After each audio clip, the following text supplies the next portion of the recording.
Hello all, welcome to this session. In this session, I am going to explain what are variables. So let's get started. In order to understand what are variables, you need to understand these two items.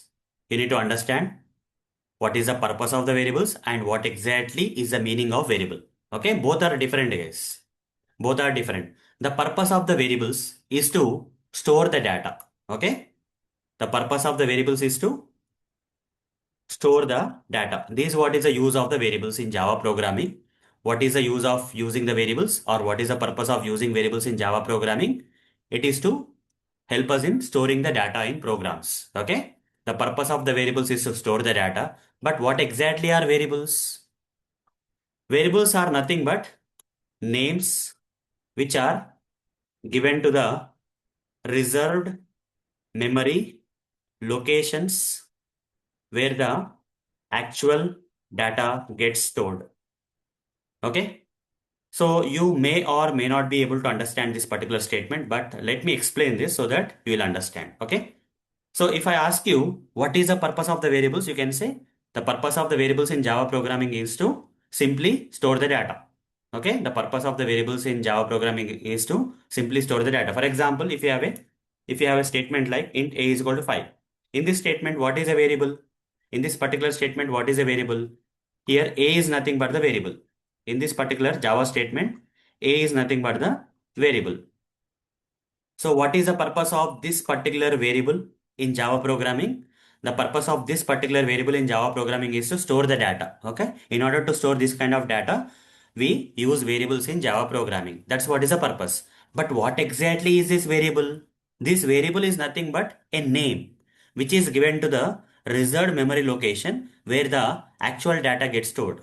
So to understand that, assume that this is a computer, this is some memory case. Okay, this is some memory that Java is utilizing, and this memory can be divided into multiple slots. Okay, I'm just dividing or breaking down this memory into multiple slots like this. Okay, I'm breaking down this memory into multiple slots like this.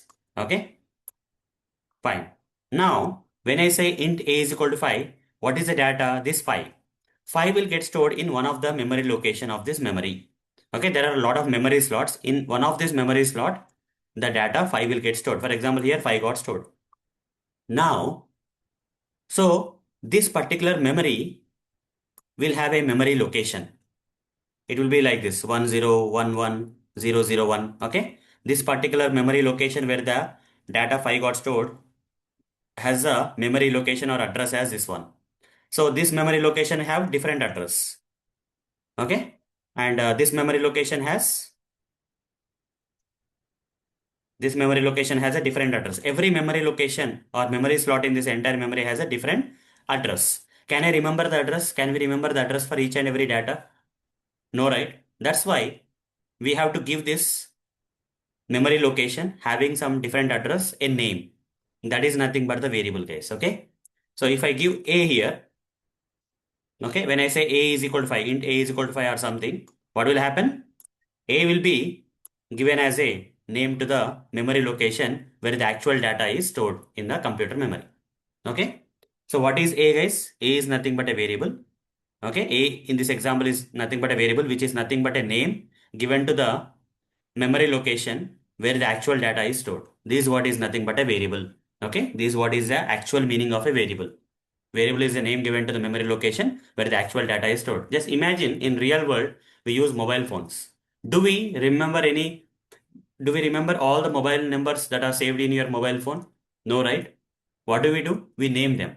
For each and every mobile number, you have a lot of friends, right? A lot of friends, relatives, family members, etc., colleagues, etc. Everyone will have a separate mobile number. Now, can we remember each and every mobile number? No, right? For each and every mobile number, I'll map that with a proper name. Okay. So whenever I want to speak to my friend, I'll just search for the name rather than remembering the number. Similar way, here, whenever the data is stored in the Java programs, the data will get stored in this kind of memory slots, and that memory slots will have this kind of address. Can we remember the address? No. So we have to give a name to this memory address of this memory slot where the actual data is stored.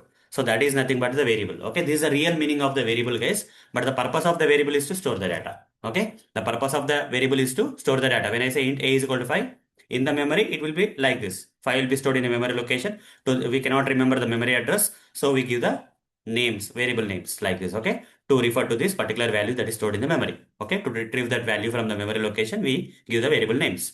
So here, the purpose is to, when I say int a is equal to 5, 5 will get stored into the variable. That's what is the purpose of the variable. So hope guys you understood what exactly are variables in Java. Okay. So whenever you need to understand what exactly are variables, you need to ask two questions. One is what is the purpose of the variables and what exactly are variables. So when you think about what is the purpose of the variables, the answer is the purpose of the variables in Java programming is to simply store the data. Here 5 is getting stored into this variable A. That's what is a variable purpose. But what exactly is a variable? It's nothing but a name given to the memory location where the actual data is stored. This is what is the meaning of the variable. Fine. So that's all for this session. See you in the next session. Thank you. Bye bye.